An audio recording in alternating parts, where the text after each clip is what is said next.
Russia claims that the United States is playing with nuclear fire over the Russia-Ukraine war issue, with Sergei Lavrov, the 20-year foreign minister of Russia, claiming that the genuine risks of World War III are rising. Now, he's been making comments like this really throughout the war, and most in the West don't hardly pay any attention today. But there are some things going on concurrent with this, which makes it a little bit more sober. And we need to be slowing down before we dismiss what he says here. And we're going to have Larry Johnson on with us today, the author at sonar21.com. Always got some great comments. Love having you on the show here, former CIA analyst. And just great dresser as well, with your shirt selection there. Welcome back to the show, Larry. Yeah, I got my punditry wizard shirt on.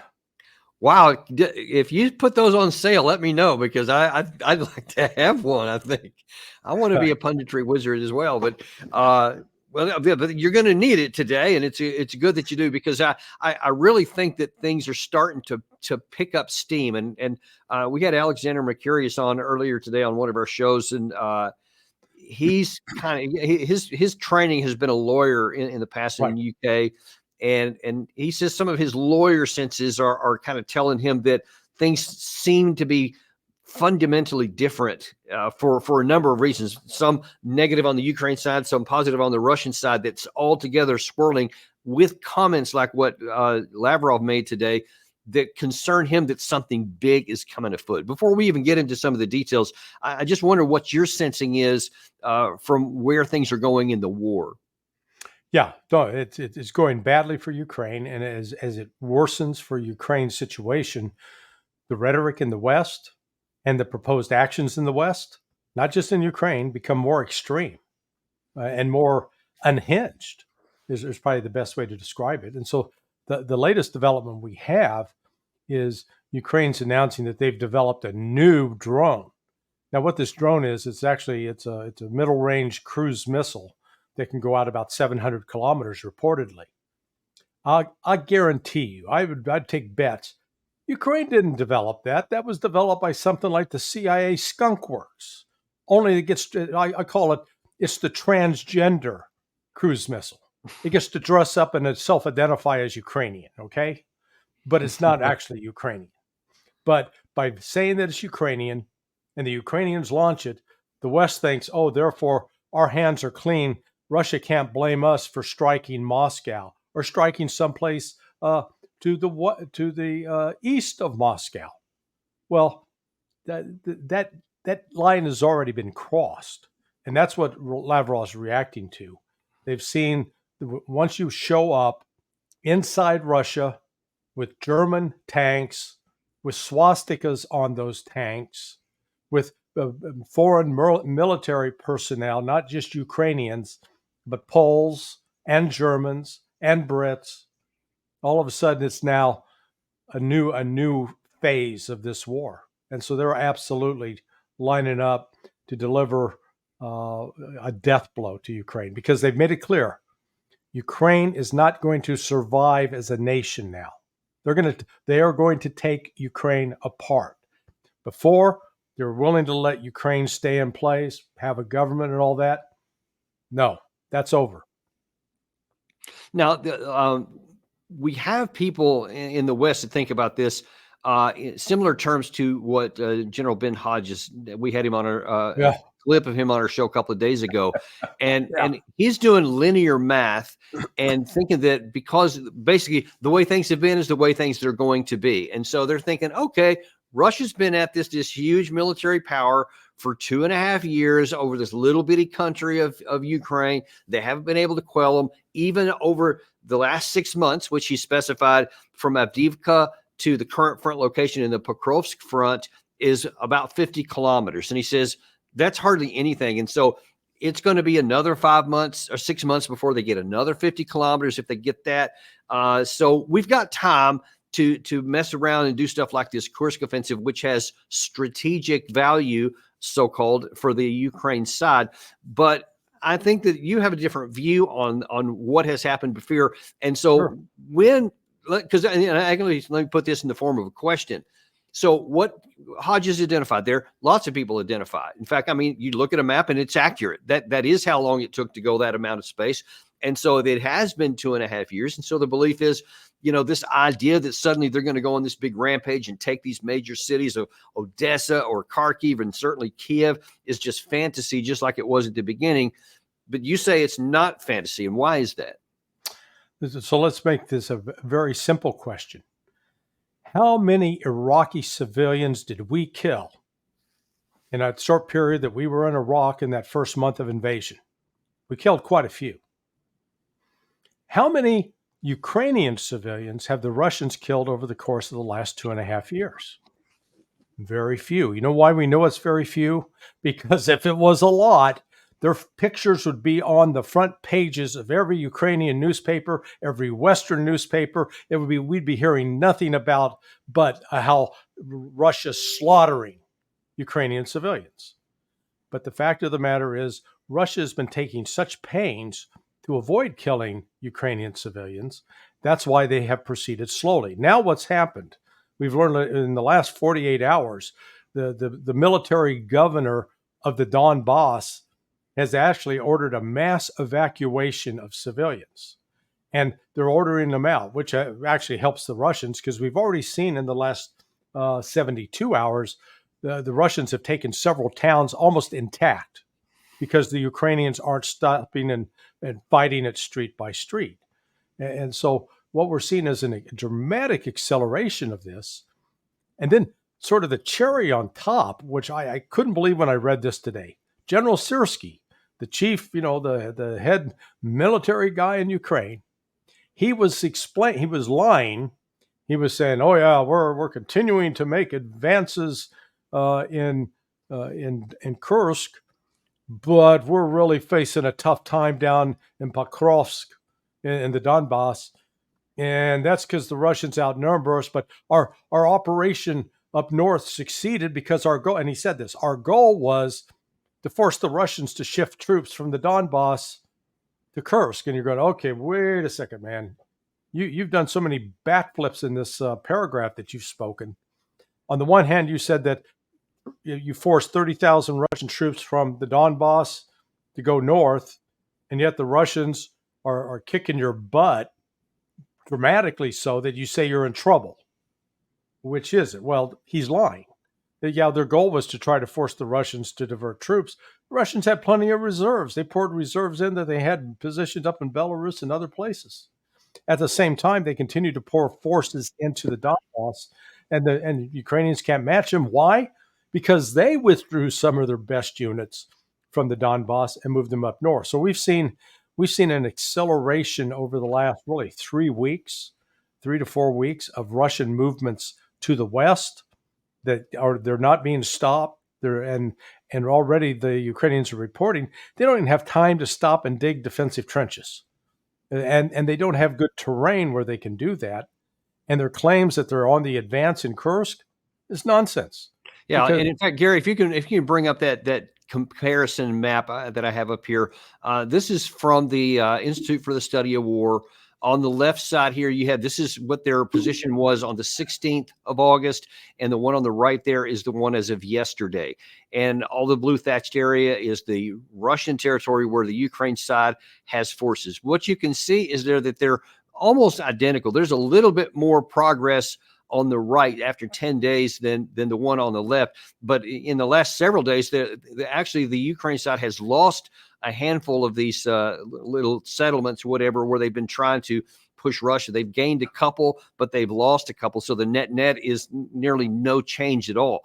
So let me ask you, from a military perspective, when you can see that after 10 days after the first picture there, and 3 weeks after this thing has begun, that's as far as they've gotten from a military perspective. Can you sustain this from the Ukraine side? Well, no, and let's be clear about, they don't control that. They don't have fire control over that road network. The Russians do. The Russians are blowing up every truck convoy that tries to come across to resupply these guys. So what you have, reportedly the unit started off with 15,000 Ukrainian soldiers, 12 to 15,000. Right now, the Russian MOD is reporting casualties in excess of 7,000. So you're looking at more than 50% losses on the Ukrainian side. They're holed up in these little Alamos and these villages. These are small villages and very small towns. These are not large cities. The biggest problem is the Institute for the Study of War. I went back, I looked at every single one that are writing their analysis every day. Not a single one, Danny, with any military experience. Zero. They're all political scientists. They're all academics. They wouldn't know a battalion from a division. You know, it's funny. I usually say, apparently I didn't hear, anytime I show the ISW map, I always point out that they are really, really good at depicting the maps and showing accurately where things are on the front line, and really bad at analysis. Sometimes I think that's by design and not just incapacity, but maybe there's a combination of both. Yeah, look, when you hire people that don't know, that have never done it, that don't have the experience, you know, and I don't claim to be some great military expert, but I spent 23 years working with the Special Operations Forces. You do pick up some stuff by osmosis. Yes, he probably did a few things in just 2 decades of service. Yeah, sure. I learned. I had the ultimate lesson that if you're on a C-130 and you have to go to the bathroom, don't. You really don't. So please don't. Yeah. Otherwise, you have to clean the toilet. Let's look on. We had Alexander Mercurius on. I think I said that earlier today, and we were talking about some things. He claims that he had information from a Russian source that he's maintained over years of time that told him. I want to say it was more than 4 weeks before the Kursk invasion that the Russians were aware of what was going on. They knew the buildup was there in the Sumy area, and they had good intelligence that it was going to come into the Kursk area. They actually made it easy for them by demining certain parts of it to try and draw them in there.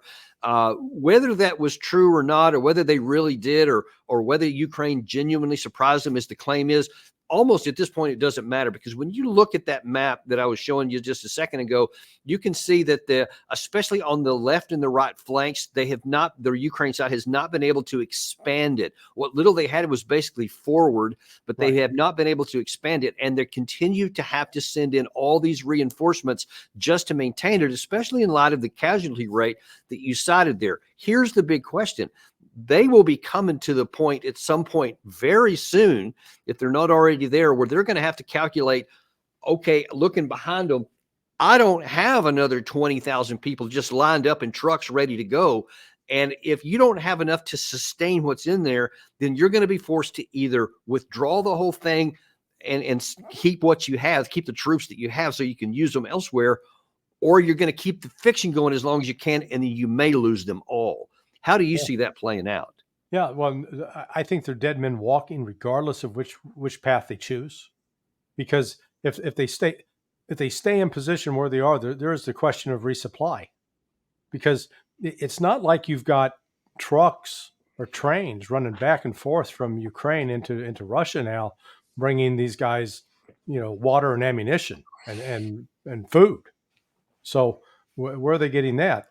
Also, the question is, when they have wounded, how are they getting evacuated? It's not like they've got helicopter airlift that can come in. They're not able to be resupplied with any kind of fixed wing aircraft. So, there's the fundamental of logistics that's killing them right now, whereas the Russians have the advantage on that. They've got the air power. They have air supremacy, particularly there. They're able to use rotary wing. They're able to use fixed wing. They're able to use artillery. They're able to resupply their artillery, because it is, hey, you may fire off 100 shells today. That doesn't mean that another 100 shells magically appear tomorrow. You've got to resupply those. So the failure of Ukraine to actually figure out how they were going to sustain an offensive is, this goes back to the incompetence of the NATO planners. Because this was not just a Ukrainian operation. This is what has the Russians so furious, is that this was planned with the help of the United States and the Brits. and other NATO commanders. And their goal was to hurt Russia. And they really, these guys continue to believe that they can create some sort of incident in Russia that's going to be so devastating that they'll get rid of Putin. Now, help me with the logic here, Danny. Putin is criticized in Russia for being too moderate, for being too cautious, for being too unwilling to expand the war. And so the West's solution is get rid of the cautious guy that's least likely to draw and shoot you in the head, and run the risk that he'll be replaced by somebody who is a lot hotter under the collar, like said Medvedev. Yeah. Let's see.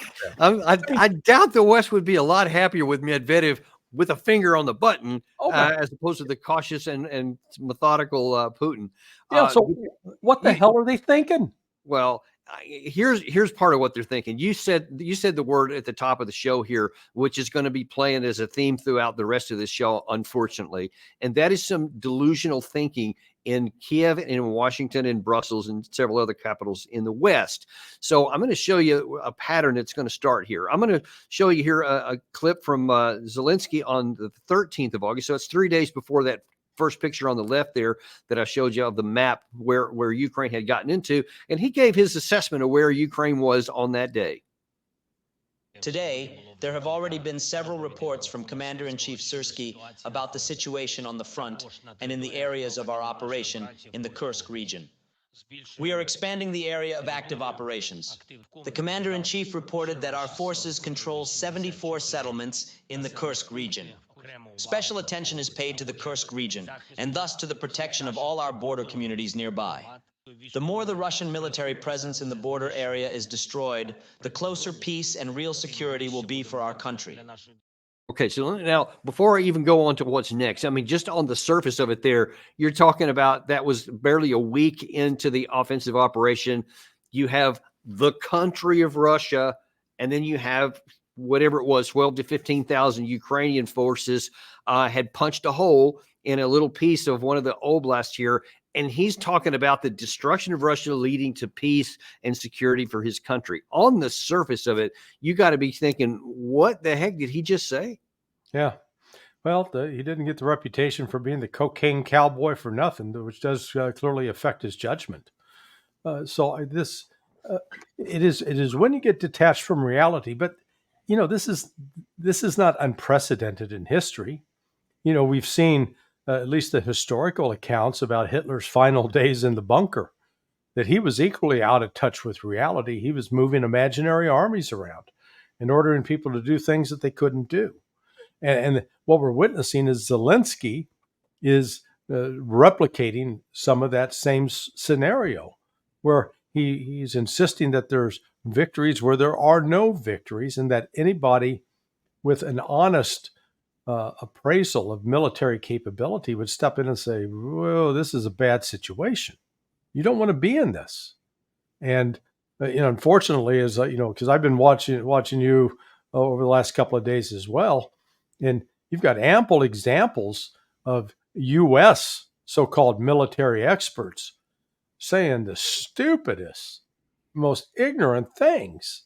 They should, you can excuse Zelensky. He's a comedian known for playing the piano with one of his private parts. But so you don't necessarily want him to necessarily expect him to understand the importance of logistics, the importance of trained personnel, how difficult the training can be in order to get it. You're not just talking about individual training, but unit training and the communications and the coordination required. You can excuse him for that.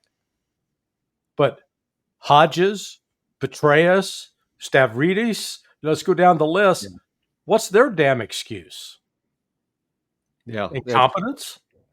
It's unknown, and I almost fear whatever the answer may be. But you mentioned the Hitler bunker syndrome, whatever.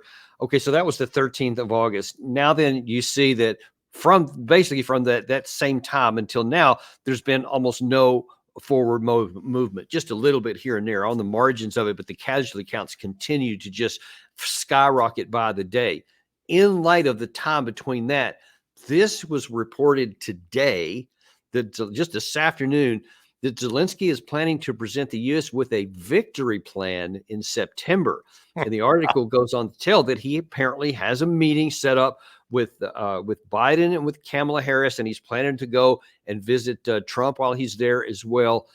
And listen, you made the comment just a second ago. Okay, you can kind of forgive Zelensky for having this Hitler bunker kind of mentality, and he's just unwilling to look at reality. But if the White House actually took the meeting and said, yes, we're going to allow you to come in and give us your victory plan, right, then maybe it's not just him in the bunker.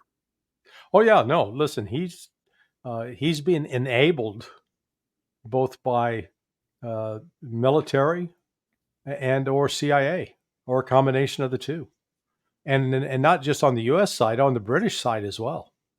The Brits are actually more egregious. The British Ministry of Defense, for example, today put out a video claiming that the Russian pilots, now listen to what I'm saying, the Russian pilots in Ukraine have run out of water. They're restricted to 1 liter a day.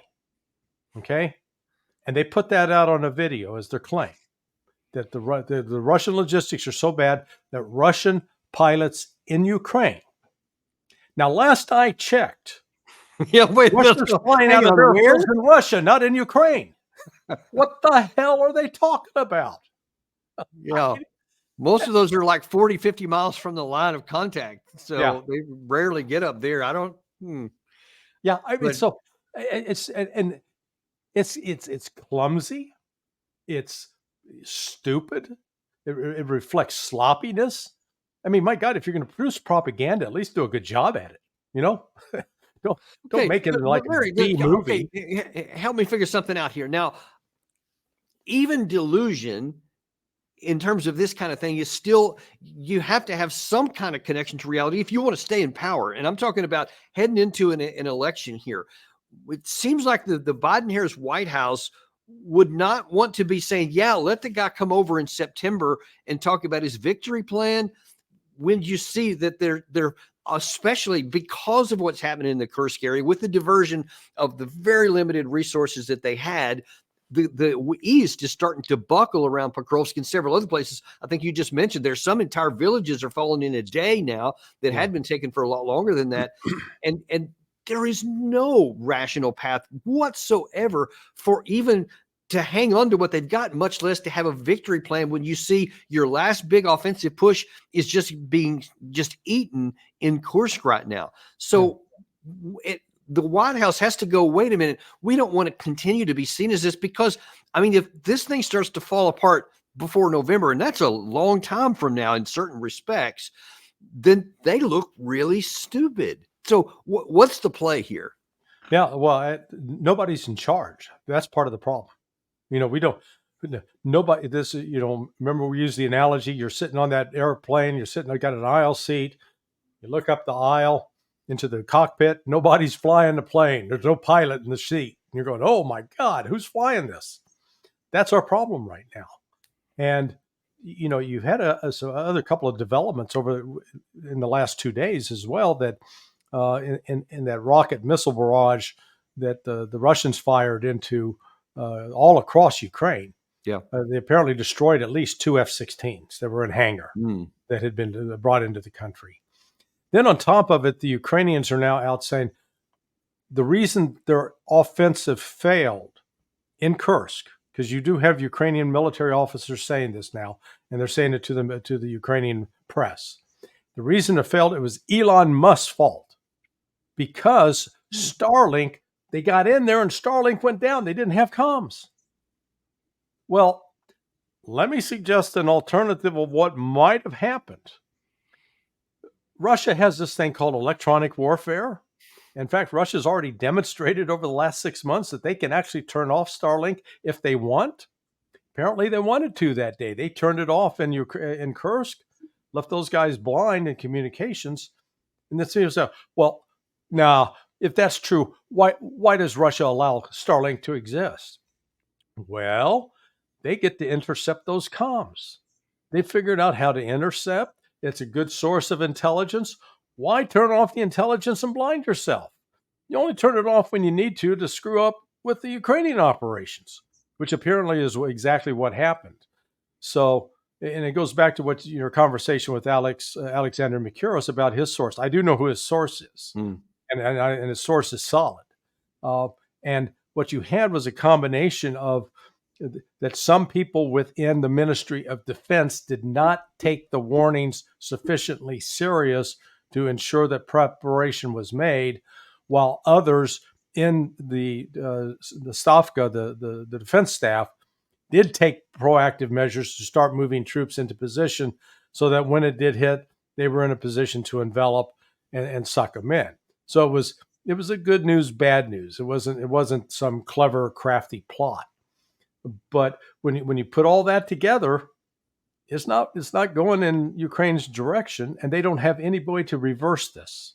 It's not like they've got a reserve army sitting out there that they're training. They're not. Now one way they have this is definitely going to reverse the course here and just completely change the course, and that is with those F-16s, which are now, according to news media, have been flying into the combat zone. And you know, one of the cheerleaders for the F-16 is your favorite Senator Lindsey Graham. Oh boy! When it comes to F-16s, way too long. They're here. Let's use them. Let's train Ukrainian pilots. But I talked to President Zelensky just a few minutes ago. If you're a retired F-16 pilot and you're looking to fight for freedom, they will hire you here.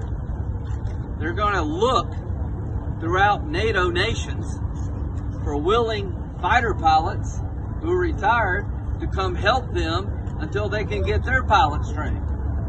So we're going to get these jets in the air sooner rather than later, and we're looking for pilots who are willing to fight for freedom as the Ukrainians train their own pilots.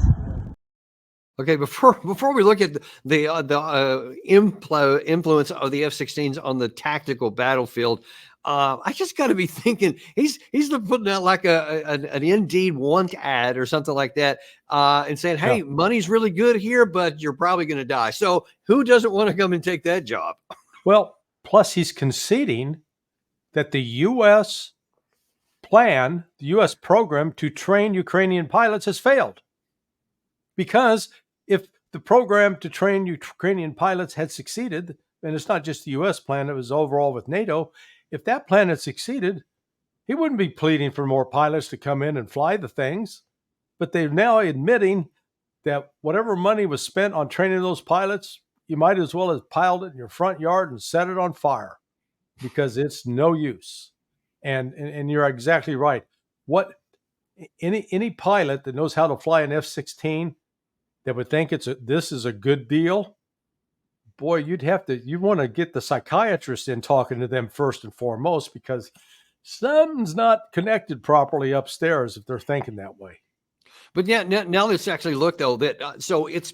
I think ever since this Kursk operation began, that's the first time I saw that F-16s were flying in the air and doing something. But you have seen absolutely no impact on the ground, pro or con, in the fact that these F-16s are flying, which you and I have been talking about since the concept even came up. And yet people keep on wanting to pin their hopes on something. But now where is that pin? Yeah. Well, it'd be one thing if we actually had a video of it, if we saw some Russian tanks being blown up by an F-16 strike or something, but they're not letting them out into an area where they can be shot down, number one. And that's why the Russians went after him in the hangars.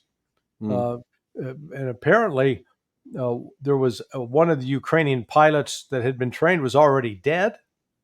And they brought his widow to the warehouse to see the smoldering remains of one of the F-16s, just to comfort her. Hey, your husband died, he gave it a good effort. But, this is, if the loss of human life in this was not so fantastic in terms of the numbers, it would be a comedy show. We could find humor in it, but it's a horror show. Yeah, it's a horror show. Because I just saw the numbers. They've tracked the SIM cards, the cards you put in your phone, cell phones. They've been tracking those. those are down from 2.5 years ago. Those are 50% of what they were 2.5 years ago. What does that tell you? 50% of the people that used to have cell phones, no longer there, not at least not in Ukraine. So Ukraine is bleeding not just on the battlefield, but also with people migrating out. And as they migrate out, that means they don't have as many people to draw from to try to replenish the force on the front. I mean, it is a death spiral because they're not growing and expanding. It's not like everybody's having babies and people are flocking to come to Ukraine from other countries. It's just the opposite. They're getting out. And it's funny that Gary showing that headline there, right there, that Zelensky today confirmed that the F-16s were useful in shooting down some of the missile attacks. And of course, there's no proof of that, no evidence at all. But then you do have, and I wish I had been able to pull the map up in time, the map that showed where all the strikes were and landed. And you see literally every single oblast, without exception, suffered some missile strike that struck the target and hit, whether it's an energy infrastructure, a military facility, a ammo depot, something to that effect. Every single one of them. So it's as though that they have like no air defense. And so if it was true, and it could be true, I mean, that's why the F-16s, it's one of the things we claim that they can do. It was inconsequential and it doesn't make any difference. Right.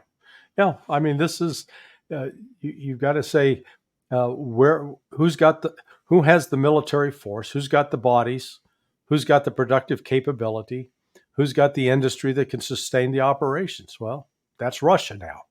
And what I think's really got people shocked or they're having trouble coming to grips with is how incompetent NATO is. Really, how inept we are. We always thought we were better than this. And it turns out, man, we can't even sustain the Ukrainian army with, pick your weapon system, HIMARS, Patriots, whatever. But then we're also discovering as we move out just from the European theater and get down into the Middle East, our Navy can't even beat the Houthis.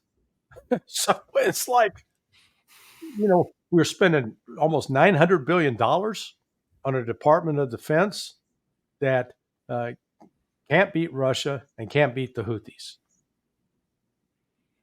Well, fortunately, they can definitely take out all of the country of China if we had got into a war there. So rest assured.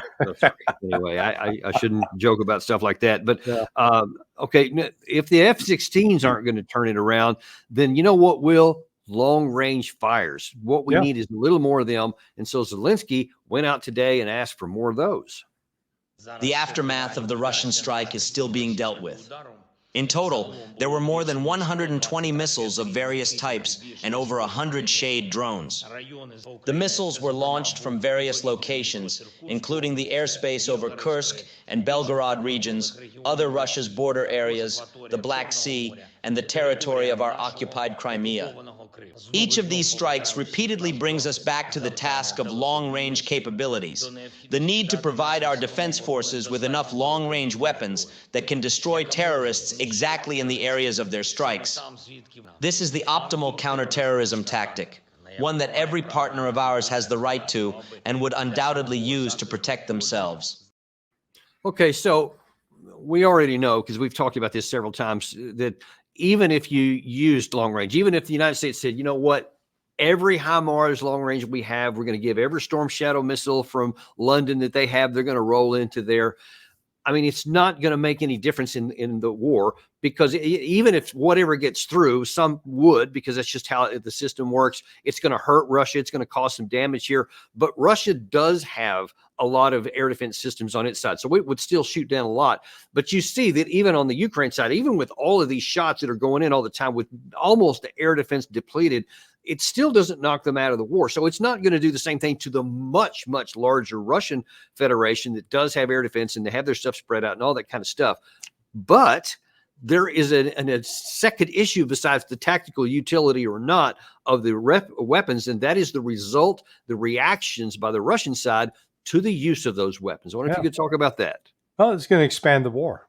What it's going to do is if anybody in the West, it would be either the Brits, the French, the Germans, or the United States. Everybody else, they have nothing to contribute.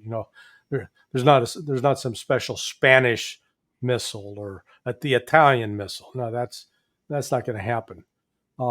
If we do that, then that's going to be seen as direct NATO intervention. That's why I think what's going on here is when Zelensky today or yesterday, they unveiled this brand new drone, which is it's a long-range fires missile. It's a cruise missile that they're claiming it's Ukrainian. This may be the solution they came up with, where they can claim that it's Ukraine designed, Ukraine built, Ukraine produced, and if they hit any target in Russia, that's the Ukrainians. That's not us. That's not the West.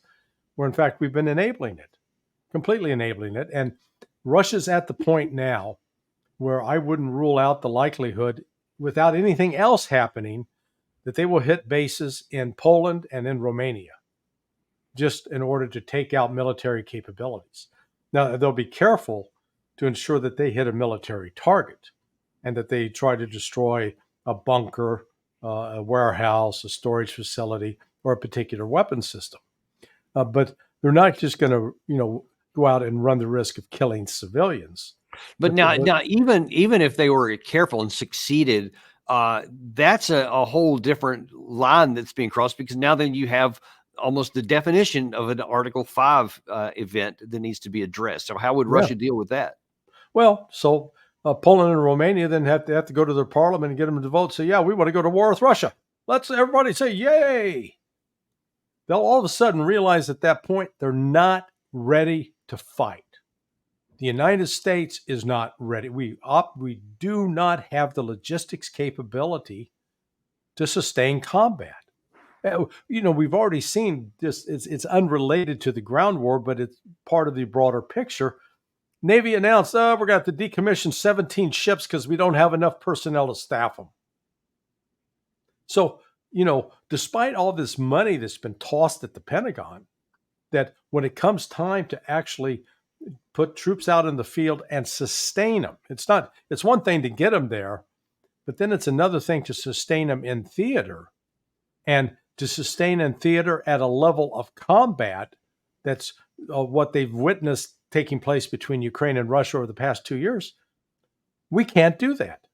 The United States and all of its NATO allies are completely incapable of doing that, because certain key weapon systems, if it comes to using 155 millimeter shells, sorry, cupboard's bared.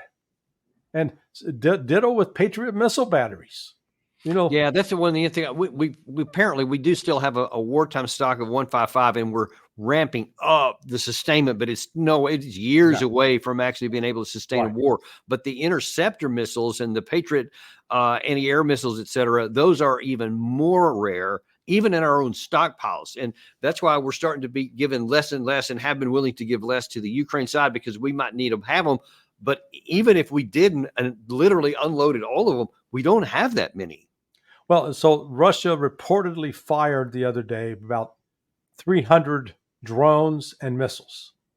So if a Patriot batteries were in place to try to fend that off, that means they would have had to fire 2 Patriot missiles for every inbound target.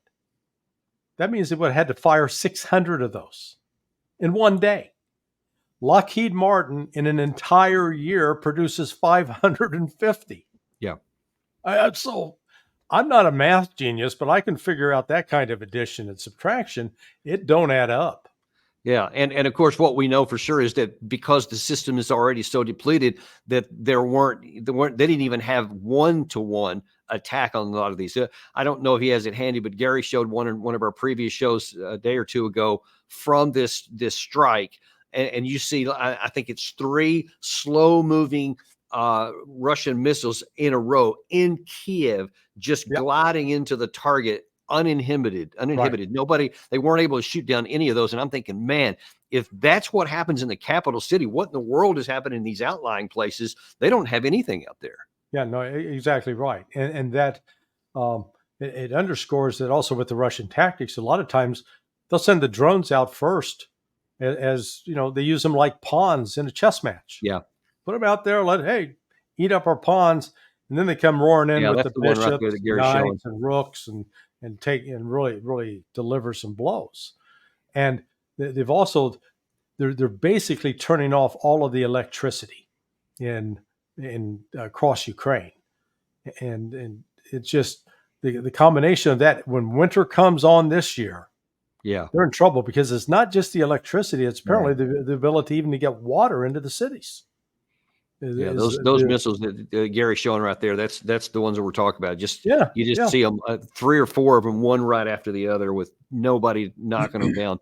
And so that is important, because now then you see Ryabkov today is warning about the U.S. He named us by name, said the United States better be careful. And this might tail into what you were just mentioning there about the risk and the potential of Russia attacking even some NATO areas in consequence to us allowing some of our long-range missiles to be used throughout Russia, where he wrote the consequences of actions of the Russian Federation in response to the involvement of the United States in the attacks of the armed forces of Ukraine in the Kursk region may be more severe than they had been so far. And of course, he's being unspecific there, but that's in the context of that article that said there that Russian nuclear doctrine is being, quote, adjusted. And they didn't specify what they meant by that. And that was actually in response to something else that Lavrov had said earlier today. And we're going to get into that in just a second. But when you read stuff like this, oftentimes, in fact, usually in the West, this is just dismissed. Oh, they've been saying stuff like this the whole war. They've not done anything. And so there really are no red lines. And in fact, I wish I had pulled this one up, but Zelensky, at the first of this Kursk information, actually ridiculed the West and said, y'all are naive if you think that Russia has any red lines. Keep going and give us everything they want. Is he right? Oh, man. No. And, there's, I learned an expression when I lived in Latin America. And but the translation is they confuse being good with being a fool. That if you're kind to somebody, if you're good to somebody, that the person interprets it at that as a weakness, and that you can be taken advantage of. Well, that's exactly how the West is looking at Russia. Well, yeah, you said that headline that Gary just pulled up there right now. Yeah, Putin keeps blinking, so don't even worry about it. Yeah, they're mistaken. The thing they don't understand is that none of the countries in the West have suffered the kind of losses that the Russian people suffered in World War II. We've talked about this before. In Russia, 16 out of every 100 Russians died, whereas in the United States, it was less than 1 out of 100 died. It was like 20% of 1% died in World War II. Well, when you have those kinds of losses and then it lingers over to generations, it does make them cautious and reluctant to go into a total war mentality. But once they reach the point of recognizing, we've warned these people, stay away, don't punch me, don't keep poking me in the chest with your finger, I'm telling you not to do it. Then all of a sudden, when they unleash the fury, the West is going to go, well, where'd that come from? They'll be completely surprised. It's like those scenes that we've seen in movies where, remember the old movie Billy Jack, where he's standing there and, the sheriff said, he said, I'm going to take my right foot here and put it up in your side of your face and nothing you can do about it. That's sort of, if you're going to look for a movie character, that's Russia right now. They're like Billy Jack. And, once you pass the breaking point, then all of a sudden this is going to change. And because they're saying, oh, they'll never bomb in Poland or Romania. I wouldn't be so sure about that. They'll never bomb in Germany. No. They'll never bomb in the UK. No, I wouldn't take that bet either. Hey, they'll never bomb in the United States. We're safe. I would not assume that either. That depending upon how egregious the attacks are inside Russia, if it expands anything beyond what it's been in Kursk right now, we're looking at a major escalation, because Russia, they're trying to contain it, but we should not mistake patience for being weak. Yeah, and we certainly are. And I want to show what Lavrov said today. We showed a short snippet of it earlier, but I want to go into a little bit more extensive of his comments here. Gary's going to start playing this in his browser for a second here, and then we'll be able to stop and start this as we go through to get some of your points here. But first of all, the first thing he's talking about here is if World War III could potentially come to Europe. Apparently, Americans think it will only be in Europe. Watch this. Americans have this direct association, these conversations, this talk of a world war.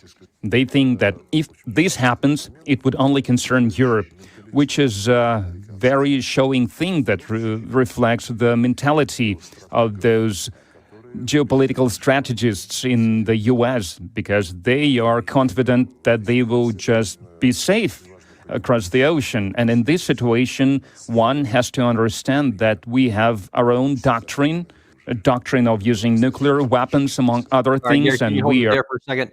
So his first comment there is that that apparently the United States thinks that they can take risk because either the war is going to take place as it currently is on Russian Ukrainian soil, but if a big war comes, it'll just stay in the European side. So they're the ones that are taking advantage, and it won't come to the United States. But then he tags us and says, "But we have our own nuclear doctrine." What do you think he meant by that? Because he says that there's been some adjustments, but he didn't specify any. Do you have any idea what he means? Yeah, no, I think what they're talking about is that they will hit key facilities in the United States that are weapon production facilities, weapon storage facilities, and offensive missile systems with tactical nukes. They're willing to. The United States, we've lived with this luxury of having Canada and Mexico on our borders, which basically have insulated us from attacks, even though we're being flooded with illegal migrants across the southern border, and to a lesser extent Canada. But then we've had the oceans with the Atlantic and Pacific on our shores. We never had to face some outside invader coming at us.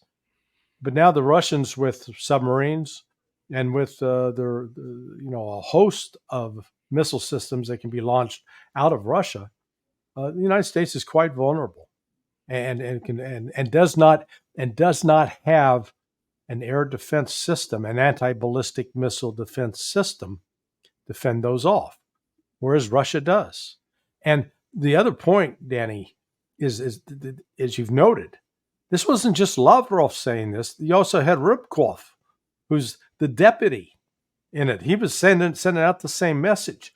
When you got these two guys, I've met Rybkov, very serious man, not an emotional type, not, he's a great professional. When you got those two saying this is a coordinated message. They're not. And listen, this is actually, and one of the reasons why it concerns me more than normal is because, and we've shown on the show several times back in June or around the D-Day time, I remember he was making some emphatic positions to one of his somebody who was interviewing him in a press conference, that he says, we have nuclear weapons. He talked about our tactical nuclear weapons and how big they were and how many kilotons and all that stuff. And he was very, very stern in saying that we can use them. Now you have Lavrov saying that they're considering updating them. And that's of concern, because I thought it was already pretty clear, which Putin has said, and certainly some of their doctrine has said, that if the territorial integrity or the existential threat to the Russian Federation is threatened and put at risk, then we will use tactical nuclear weapons. And we also know from a CNN report earlier this year that Russia was seriously considering using tactical nuclear weapons in 2022 when they started losing territory in Kherson and the Kharkiv area, and were talked out of it. And that was relatively small now. But now then he's implying that something is different. And I don't know if you have enough insight. Maybe nothing has been able to broadcast, but I wonder if you can just speculate what could change from what Putin said in June. Well, what's happening right now is the United States is building up its forces in Europe. It's been moving more units into Europe. And I know that from one of my buddies, retired. He retired from the Marine Corps, and then he ran the State Department military section and the counterterrorism shop at State. and then worked with the FBI. So, he's an experienced guy. And it turns out his grandson was being deployed in September, heading to Poland. So what you've got is U.S. forces. The Russians are sitting back and they're watching the United States build up offensive military personnel in Poland and in Romania. Now, you're a military planner and an intel officer on Russia's side. You sit there and tell Putin, "Nah, don't worry about it. Those Americans, they're all talk. They're not going to do anything." Or you're saying, "We think they're getting ready to attack us, and so we're not going to step back and wait to be attacked this time. We're going to preempt." So that's I think why you're seeing this increase in rhetoric to let the West know we're flashing red here, and your actions are provocative. It says you're planting missiles on our border. You're talking about using long-range fires inside our country. You're bringing mercenaries. They've captured and killed foreign mercenaries in Kursk. They're just, they're not out advertising it, but the West knows what's been happening. Yeah, actually, Gary here maybe a couple of weeks back found some footage and some photographs of a lot of American armor in Poland. It said Poland, it looked like a parade or something. As far as you could see, there was all these American combat vehicles being unloaded in Poland. So it's very clear. Didn't get a lot of press here, but as you say, it certainly was noticed in Russia. Let's continue on with the Lavrov piece here, because he goes a little bit further in the next clip. Now, making adjustments to this doctrine, and the Americans are well aware of this doctrine. And these are Freudian sleep. The World War III is a bad thing because we do not want Europe to suffer. That's the mentality of the Americans, mentality of masters that are sitting on the other bank across the ocean. They are certain of their safety and security, and they are confident that there would be someone else to die for them, to do their dirty job for them, not only Ukrainians, but now Europeans as well. So we heard these speculations regarding allowing to use not only Storm Shadows, but also American missiles, long-range missiles.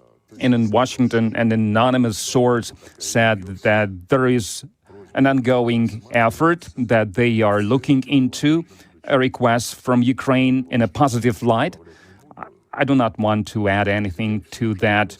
The president has already spoken on this on many occasions, and we reaffirm this once again, that playing with fire, and they are like little kids who are playing games with matches. It's a dangerous thing for adults who were trusted with nuclear weapons in West Country. So it really sounds to me like they're maybe getting into another category mentally toward the possibility of using military force. Now, it could just be what you said there, that they had seen the advancement of U.S. military power. It could be they've got something else, intelligence, that we don't even know about. I don't know. But there's another possibility, which I'm just, looking at putting tea leaves together and looking at some of the warnings and indicators. It really looks to me like Russia is getting ready to, for the first time since 2022, launch a big arrow offensive, as many call it, instead of this methodical, slow stuff they've been doing on the front lines. And it could be that if Ukraine gets to some specific weak point, whether it's because of the Kursk offensive or that there's a buckling in the middle of the front here, that Russia could go on big. And of course, you have Medvedev and you have a number of other Russians saying that because of the Kursk offensive, there's no more negotiations. That's off the table. Yeah. And now it's going to be the conquering of Ukraine. And if they start to move to actually do it, then there will be a risk that the West says, holy crap, we can't literally allow them to be, the Ukraine side to be defeated in military. We may have to go help them. It seems to me that Russia is mentally already in that part of the calculation and may have decided that if it push comes to shove, then they're going to be willing to shove. How do you read that? Yeah, no, I agree. In fact, you're familiar with the term, the operational preparation of the battlefield. So these, when you get all this advanced operations that take place, Look at the last 2.5 years of this war as advon, as that advanced preparation of the battlefield. Because in that process, what Russia has succeeded in doing is depleted Ukraine of its military leadership across the board so that its units are very thin, they're untrained, they don't have any deep reserves. They've bled them of critical material, both on air defense, artillery, armored fighting vehicles down the line. And in the process, they've also reduced NATO's ability to respond.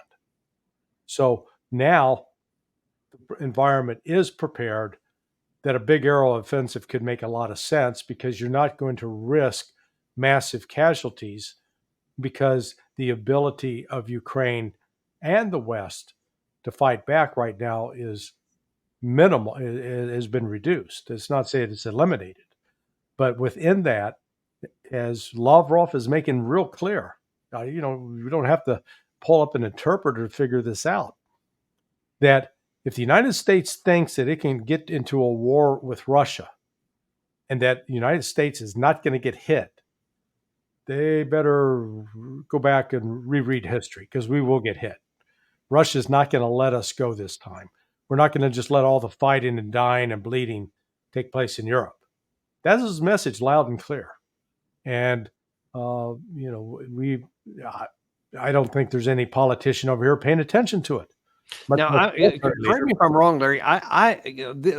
Lavrov and Putin and several others have warned about the possibility of World War III. They've talked about the possibility of nuclear escalation, et cetera. That's really been on the table since the first of the war. This is the first I remember anyone, especially someone at Lavrov's position, expressly saying the United States homeland is not sacrosanct. Do you remember anything besides this? No, not to verbally express it. No, this is, like I said, this is, and Lavrov's not a loudmouth. He's not Anthony Blinken, thank God. He is a serious, well-respected diplomat who he measures every word he says. I'm not that temperate, but he is very temperate in what he says and how he speaks. And he's not going to say something like that without reflecting that there's been a decision made, because Putin met with the senior generals Saturday night. And that's an unusual time to, have everybody together for, a video conference and give me a brief on where we stand. But there's some big decisions being taken, and Russia's going to be prepared to move on those. And, the West has got an option. Call this thing off, back down, back away, put your gun down, get your hands up, stop the killing of Russians, or we're going to kill you. That's simple. Now, it seems to me, Larry, that we are rapidly approaching a point, especially if Russia makes good on its apparent intention to launch a big aerial movement. Now, Putin has said that they are going to respond strongly to the Kursk invasion. They have said that they're going to succeed in their they call the special military operations, et cetera. So he's put his name out there and his reputation on the line in Russia, domestically, that he's going to handle this stuff. And he's had lots of people grumbling and complaining that he has been too passive, throughout the war, especially this last 6 or 8 months or so. So it stands to reason that at some point he's going to do something. I mean, with all of this military capacity, whether big or fast or slow, they're going to methodically just grind this thing down. And eventually at some point they're going to win. I mean, it just almost is inevitable. It's hard to imagine it coming out anyway. Here's where I'm going to ask you here. We are getting to a point, and it could be more rapid than anybody's thinking in the West, where the United States and NATO writ large is going to have to come to a decision similar to what you just articulated there, to where we're either going to go, we're going to have to allow a loss to occur and suck it down. And that wouldn't be a bad move in this situation, because you could say, you know what, Ukraine, kind of sorry about this, but you're on your own. And we're going to have a negotiation. Say we're going to protect our left, our NATO eastern flank. and we're not going to have war, and we're just going to reset and, do better later or something like that. Or we can say, holy crap, we can't allow Russia to win. We can't allow this to happen, because instead of harming Russia, we will have weakened our own side, and we can't have that. So there's going to be a risk to escalate. How do you see that decision-making process? And you talked about the heavyweights of Anthony Blinken, et cetera. And man, you can just go across Europe and there's equal low capability people around there. And I worry a lot that some of them may draw the wrong conclusions. Yeah, we simply don't have the force. Let's look at the numbers. U.S. Army, 452,000. The French Army, roughly 120,000. And by the way, just for our viewers who may not know, I want to point out, when you say there's 452,000 active U.S. Army forces, there's maybe 70, 80,000 actual fighting forces. Exactly. So take a procedure. Yeah, thank you for clarifying that. That's when you look at the total number. So it's like in Britain, they've got 70,000 active duty. Well, they may have 10 to 15,000 combat ready. And like you said, 80 to 100,000 in the United States. Germany or France has got like 120,000, and so again, just reduce the numbers. Russia's got 1.4 million. So the NATO numbers don't even stack up. They don't even begin to stack up. And forget about the experience level. Yeah, and Russia's now actually got combat experience over 2.5 years, where they've been winning. I mean, they say, oh, they haven't won anything. Well, they took Mariupol, they've taken Avdiivka, they've taken Bakhmut, they're now in the process of taking Pokrovsk. They're moving, and they're learning, and they've developed new tactics. I mean, just over the last week or so, They introduced a drone with a fiber optic thread that can't be disrupted with electronic warfare. They keep making innovations on the battlefield. They're not stupid. And so what are we going to do? Well, we're going to build up and pretend like we're going to, come punch them in the nose. But if you're the Russian military planner, you can't assume that we're stupid. You've got to assume that we're serious and that we're dangerous, and you're not going to risk your life or the life of your people. So you take us out before we get a chance to take you out. Well, and let me also add in there, and this is for the Blinkens and the Austins as well, because I don't think they recognize this. They look at the numbers as well, and they see what the active forces for all the NATO folks might be, and they compare that with what the Russians have or whatever. But I am flat here to tell you categorically that the level of a conventional combat experience that the Russians have now, that they've paid for with a lot of blood, is triple, maybe even more than that, what we have on our side. Because people think combat experience is combat experience.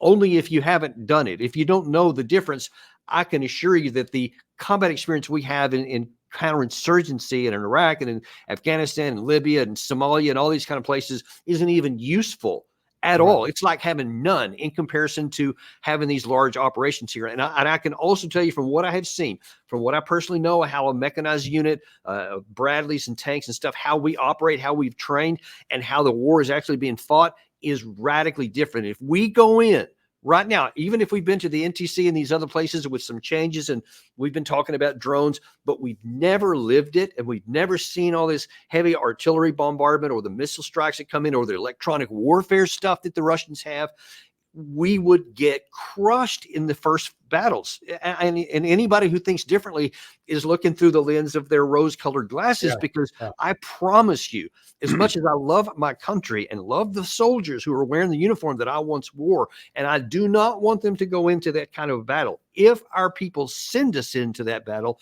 we will be shocked at the results, but you and I won't be, and we don't need to find out. Right. Amen. I agree. But so let me end with this question to you. If Russia makes any kind of big arrow move, and the Ukraine side, because they are now so brittle and so wounded that they start to collapse, how do you think the West senior leaders, and then we're talking about primarily the United States, Britain, and France, How are they going to respond? Are they going to do the wise thing and just accept the loss and cut off the wound and start rebuilding? Or are they going to do something stupid? No, I think they'll do something stupid. I mean, we've seen that out of Macron in France with the arrest of Pavel Durov, the founder of Telegram.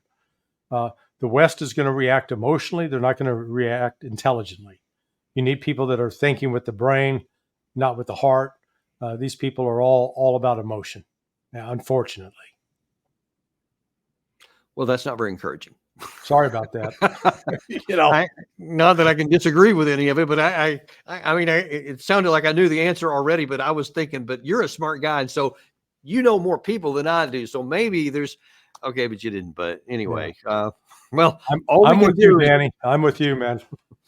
All we can do is bring the truth in here and continue to show people what is at stake and why it is so profoundly important that we get this damn war off the table, get it ended, get it resolved by the absolute quickest way we can. And listen, I'll say out loud, the best deal that Ukraine can get, which is going to be horrible now, and almost surely, if the war stopped today, they would have to give up probably a lot more territory that Putin would demand before he even agreed to anything. But the alternative is to continue like this and pretend that a different world exists and keep fighting, and then they may end up losing everything. Yeah. And that is the big risk that we face. And then we could all be on the brink of a stupid decision, which could actually end in the use of nuclear weapons. And the world as we know it would never be the same after that, no matter what happened next. Follow the casino rules. Figure out how much money you're prepared to lose. When you lose that much, walk out. Because if you say, no, I have just one more, you're going to wind up broke and impoverished. And that's where we're headed. Yes, it is. And well, listen, we're gonna keep on following this. That's great advice, and I hope that people listen to that. Thanks ever so much for coming on today. Again, remind everybody to go to sonar21.com to follow Larry. He's always got great commentary. I don't know if it's every day, but certainly pretty. I try to write every day. Good, like milking cows. And but that's we get a lot of our material from there. So anyway, it's a good source there. Be sure and join us also tomorrow, because we've got Ambassador Chaz Freeman, we've got Doug McGregor coming back on. Always great guys to give really hard-hitting, true assessments of what's going on in the world around you. And you're not going to want to miss that. So tune in tomorrow. Be sure and like and subscribe, folks. I say that a lot, but if you're watching and you haven't subscribed yet, please do. It really helps out a lot more than you think. Thanks, and we'll see you tomorrow on Daniel Davis Deep Dive.